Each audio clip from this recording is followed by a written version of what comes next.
Hello, everyone, and welcome to The Buck Stops Here. I am Catherine Murray.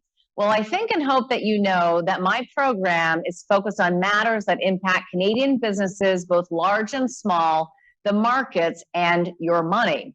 And of course, money includes assets, and likely one of your largest assets, if not the largest, is your home, which is why I wanted to bring this very important conversation to you, and that is a potential tax on the gains if you sell your home.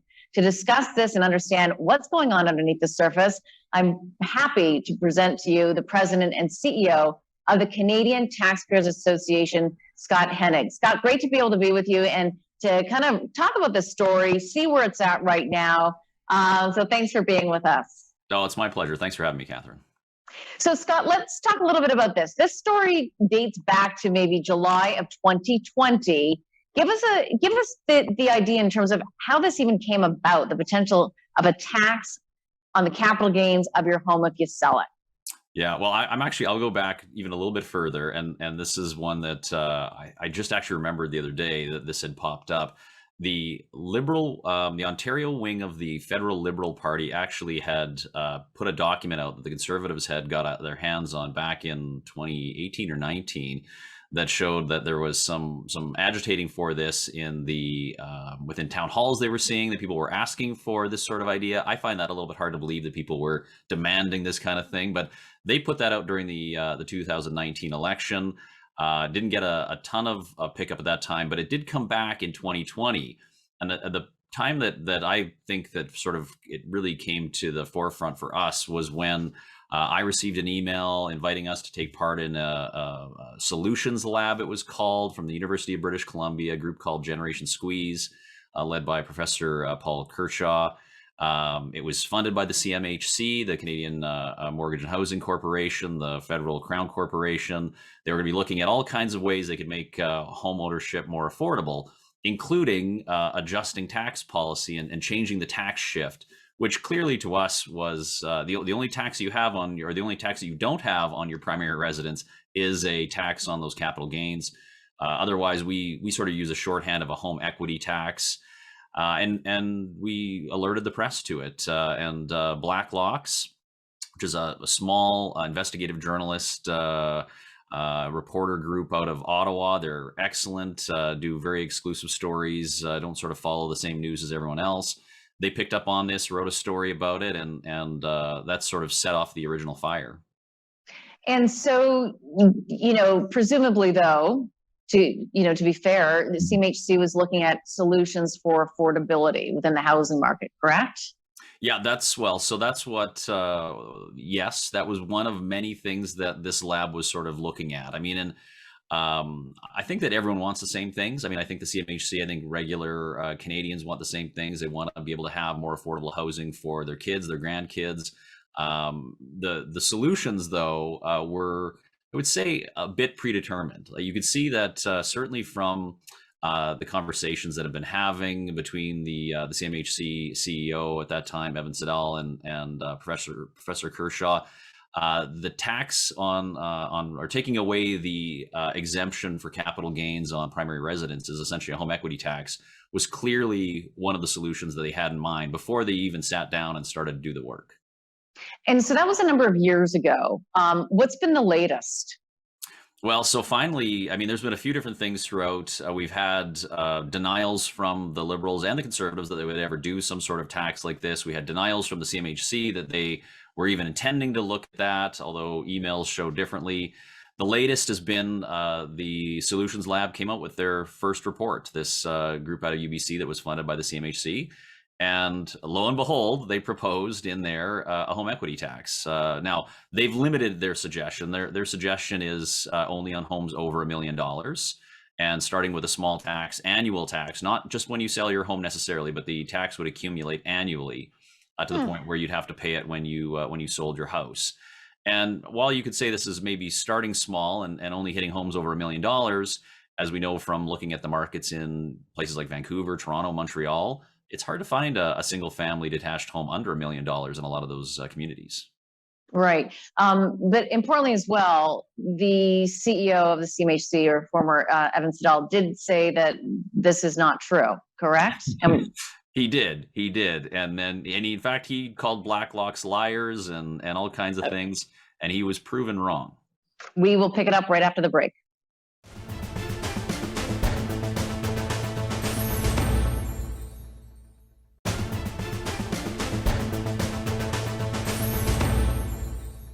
So, Scott, you said that Evan Siddall was proven wrong. How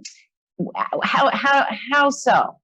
Well, there was two real big, I guess, aha moments. One was some documents that were obtained by a conservative MP named Tom Comich. He's out of Calgary.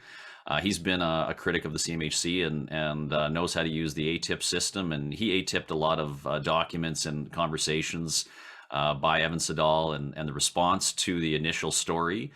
Where you could see that he was panicking. Siddall was panicking about the media that was reporting this tax. They were trying to find ways they could deny it. They were trying to find ways that they could get through to Kershaw that they didn't want their part of the money being associated with a home equity tax, even though it was that it was very clear that that was the one solution they were putting forward. The second part of it was when our investigative reporter, James Woods, he went ahead and ATIP'd all of the documents that came up before this agreement was signed between the CMHC and UBC to do this study. And clearly in there, they knew from the very get-go, even before the funding was approved, that the emails show that they were talking about solutions that would involve tax. Now, they don't say home equity tax. They don't like that term. They never use that term. But they talk about a tax shift. They talk about changing the tax structure. They talk about changing how the capital gains exemption works. All of those things mean the same thing. They mean an idea to make it more expensive to sell your home by putting a tax on the equity within the home. Right, and I think that that's an important distinction, though, because that's perhaps why and where Evan Siddall would say that's not what we're talking about. But if you're actually looking at the reading, and I looked at the reading as well, you can kind of maybe, to your point, add 1 + 1 and it equals 2, and that's your point here, correct? Oh yeah, I mean, and they referred to repeatedly. Professor Kershaw refers to homeowners as lottery winners. I mean, in his view, if you bought a home and the price went up, you were making money while you slept, and not thinking about the fact that yes, maybe when you die, your estate will get the benefit of that growth. But most people, when they move from house to house, the market's moved up, and that if they're changing houses, you pay a higher price. So that money is not just you're not rolling around on it on a big bed. You're taking that money and putting it directly into your next purchase. That's a great point. And it's interesting as well. I mean, going back a couple of years ago, obviously we had no inflation, and now we have inflation and sky high housing prices. So it's always a difficult thing when governments get involved to think that it's okay to tax because everything is status quo. And the reality is, in the world and in life, it just never is. So that's why we care about this. So the report, though, the UBC report was released January of 2020, correct? 2022. 2022, recently. Yeah. Recently. And what do we take away from that report? Like, what was the focus? Everything we're talking about? Were there additional items? What? Yeah, I mean, it was there's a lot of different parts in there. I mean, I think the interesting thing was that the professors, the UBC professor Kershaw, and his solutions lab, they didn't put out a big news release announcing the release of their study. In fact, it was supposed to come out last June of 2021. According to all the documents, it didn't. And our investigative reporter has been regularly checking the website to see if it would ever show up. And that's how it became discovered. It wasn't a news release. It was that we discovered that they just quietly put the report up on their website in January. So yeah, I mean, there's all kinds of other solutions, some which might make sense, some that definitely don't. I mean, I appreciate again that all of us. I mean, everyone who has kids or wants to see people be able to move into this country and move into the housing market want to see there be affordable options. But I mean, our issue with the home equity tax from the very get-go is that we don't see that being a solution to make things cheaper. In fact, one, it will make people less willing to sell their home. They're not going to want to sell their home and take on that hit. So even getting people to move out of housing that might be affordable for a young family doesn't happen. And secondly, it's almost never does a tax make something less expensive. I mean, the whole idea behind a carbon tax is you want to make fuel and home heating more expensive, so people want to use less. So I don't see how this would actually be a solution that would lead to more affordable housing. And it also impedes mobility. And that's one of the key aspects that you want to see in an economy. You want to see the ability for people to move around the country, to take opportunities to better their lives for themselves as well as their families. If you can't sell your home because you don't want to pay the additional tax, you're less likely to do so. I've got a couple more questions, though, but we'll take it up right after the break.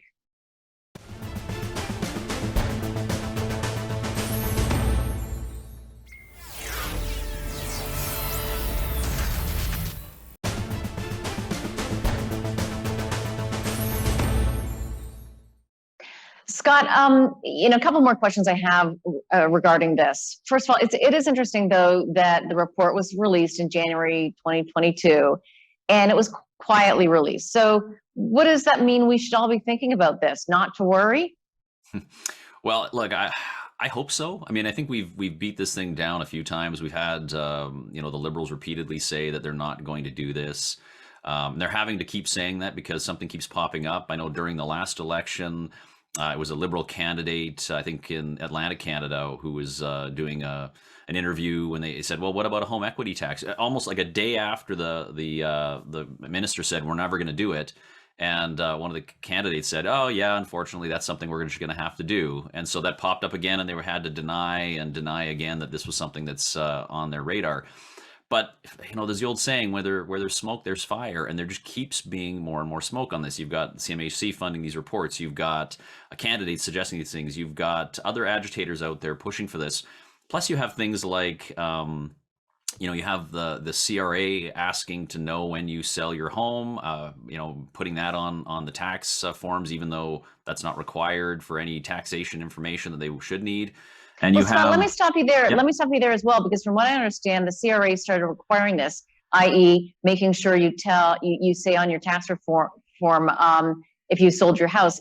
That request was back in 2016, was it not? Yeah, we started in 2016. They started putting the requirement for you to report the sale of a primary house, and why? That's exactly the question that we have, is why? Because it's not, right now, capital gains are applied to your secondary home. So if you have a cottage or if a rental property or whatnot, you do have to pay capital gains on any gains within those sales. But your primary residence has been exempt. It's been exempt forever. So why they all of a sudden in 2016 started requiring this information, I don't know. It worries me that the CRA is gathering this information and will be providing it to the government as, well, look at how much money you could be getting if you applied a home equity tax. In fact, we're calling on the CRA and the federal government to remove that requirement, remove that reporting requirement. I mean, it already takes too long and it's too complicated to do our taxes, let alone putting in unnecessary information. If they want to do census sort of data, or if they want to have Statistics Canada go out and try to figure out that kind of information, that's one thing. It's completely different when it's something that if you mess up or lie on or whatnot, you could have serious penalties. So we would definitely like to see that removed, because we do not like the idea of the government collecting that information. I'm just curious, Scott, how many Canadians do you think know about this? Well, I think more and more every day. I mean, we've certainly been trying to blow the whistle on it and alert people. We're running radio ads right now in some of the largest markets in the country about this issue, trying to get some pushback on MPs and make sure that they know that Canadians are not happy about it. But I don't know how far it's penetrated. I mean, I think that the last couple of years here, there's been other things in the news. People have been a little more focused on COVID and inflation, right, and wars going on. So I mean, this sort of thing can kind of sneak under the radar until it comes up and bites you. And we always sort of feel at the organization that if you don't fight a tax before it's in place, you're in big trouble, because once these things get in, they're so hard to get removed. It reminds me of the taxes that the federal government, the Liberal federal government, wanted to put on small businesses going back a number of years ago during the summer, when people weren't perhaps focused. Oh yeah, I mean that one took a lot of pushback, and it went for that whole summer of small business owners having I wouldn't say rallies, but having organizational sort of gatherings to let other small businesses know about it. And it really did take a coordinated effort and pushback to get the government to back off. And that's what I think we've seen that a bit here. We've had the government back off repeatedly, but then they keep doing little things, right? I mean, and one other one was during the last federal election, the Liberals promised essentially a home equity tax, but they call it an anti-flipping tax. And that's a tax that would apply the capital gains. It would remove that exemption for anyone that sells their home, their primary residence, with under 12 months. So if you buy a home and sell it within 12 months, you'd have to pay that tax. Well, that's one that worries us as well, that could very easily turn into a full-blown home equity tax. But that's what's so difficult, Scott, because, there is a concern that people flip homes and kind of just drive up the prices. And it truly is for an investment purpose versus primary home. You can kind of understand the flipping aspect, but what you're saying is that it can escalate in terms of, if it's 12 months you own the home for, it could be 24, 72, 120, and therefore it's actually your home. Yeah, I mean that's really the worry, is this will escalate. And most flippers, though, are not doing it with their primary residence. They're doing it with professional flippers are doing it with the secondary residence, and that's where they're really making their money. So why they want to do this on primary residences, again, I don't know, and that's why it worries me. Okay, we will pick it up right after the break. More to discuss.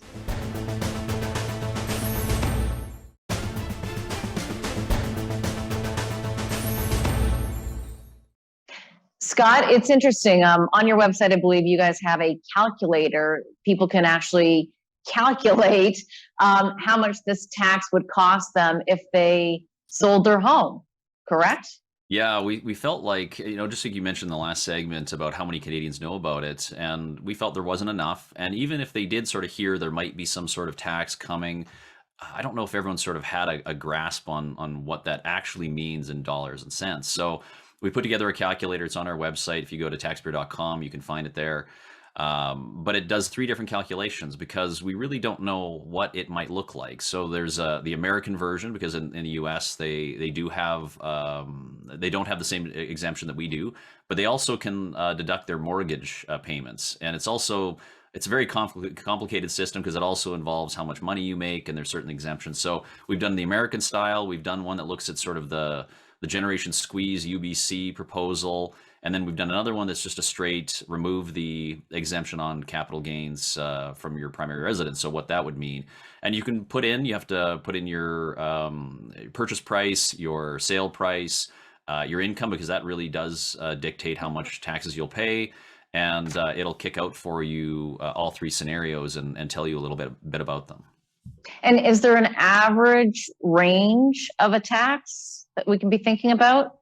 Unfortunately, no, because it really depends on your income and the price of your home. So, if you're over the $1 million mark, certainly it will be a little bit higher. So the one that Generation Squeeze proposed, essentially, if you were in a $1.2 million home in Toronto and you sold it after I think 10 years, you'd be looking at around a $10,000 additional tax at this point. And that's assuming that they go sort of mid-range of what they were looking at for a tax, because they proposed between 0.2% and 1%. So we sort of took the middle there. But again, I think that these are all, they're good to know, but I'm not sure that's where the buck stops and where the tax stops. I mean, we talked about the flipping tax earlier. I mean, I think this flipping tax could easily expand to include more years. I think that the idea of putting it on $1 million homes could easily start working its way down to certainly less than that. Or as we see inflation raise the price of homes,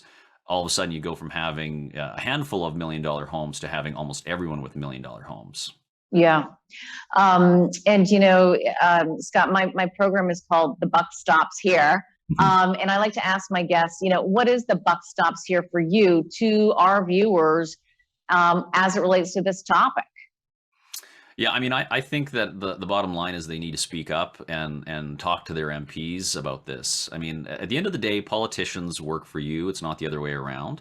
And politicians have shown, whether it was with the small business tax changes that were proposed that you referenced earlier, or frankly, almost anything, that if enough people stand up and speak out and push back on these things, they'll have to back off them. And so I would say that ultimately you have to get informed on these things. Try out the calculator, learn more about it, and contact your MPs and push back on this, because otherwise you'll wake up 10 years from now and there'll be a home equity tax in place, and you'll be wondering how you're going to be able to afford to, change houses and move to a different neighborhood because you can't afford that home equity tax. And that is the fact that we don't have that tax right now has been one of the advantages for Canadians as it relates to saving their money, buying a home, bettering their lives, and benefiting from the gain in making good decisions. Oh, it's the biggest purchase that most people will make in their entire lifetime, and it's to call people lottery winners or suggest that those who have scrimped and saved and been able to make that kind of purchase are somehow lucky or whatnot. I think it's a bit insulting. I mean, we all need housing, and having more people spread out the ownership and having lots of people own their own houses rather than have everyone renting from one big giant corporation that owns all the housing is definitely desirable, and we should try to encourage more of it rather than try to demonize it and make it out like people are getting lucky. It's really not the case. No, that's a great point. Just real brief here, we got about 20 seconds left, Scott, but where can our viewers stay up to date on this information, other than you and I keep doing this? That's for sure. Yeah. No, check out our website at taxpayer.com. We've got lots of great articles and information on there. Okay. Scott, we'll leave it there. Thanks so much for the conversation today and enlightening our viewers on things that we need to know about. Thank you. My pleasure.